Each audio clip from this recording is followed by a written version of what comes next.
Should you buy a Nintendo Switch this 2025 or buy a Steam Deck? Kasi sa akin kasi pag Steam Deck kasi maganda siya kasi syempre 2025 na. Which means is end of the cycle na po yung Switch na yun ng Nintendo Switch. Ayoko nang bumili ng Switch Lite.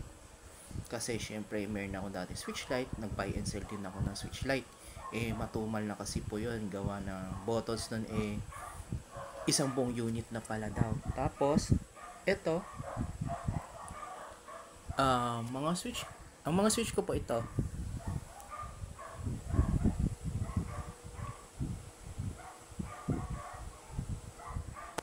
Yan po yung mga Switch ko po. Yung isa ay V2 po, ay this year lang yung nabili. And yung isa naman, last year, mga November pa po. Yun nga, take note ko lang po kasi sa inyo about buying sa online. Take a risk or buy at your own risk po. Kasi minsan, pag sa mga meetups, kasi sa mga second hand, di maiwasan po yung mga problema, yung mga hiccups.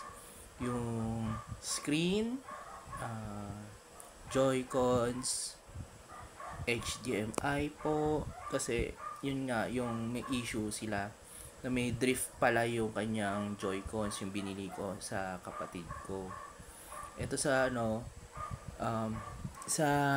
bahay kasi okay lang naman kasi syempre pares naman sa bahay malalaro, hindi naman pwede silang ilabas, lalo na nasa trabaho ako kasi mahirap silang ilabas for work kasi syempre wala akong unit na pwede na on the go na ayun. Ang karamihan, ang gusto ko sana next year kaysa man bagong cellphone, baka yun balik na naman ako ulit sa sakit na light.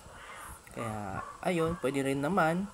Light is just miniature on the go console. Masyado na ako na parami akong bili na yun ng na accessories. Tapos ito naman, bumili na naman ako ng accessories for the incoming ng Steam Deck ko.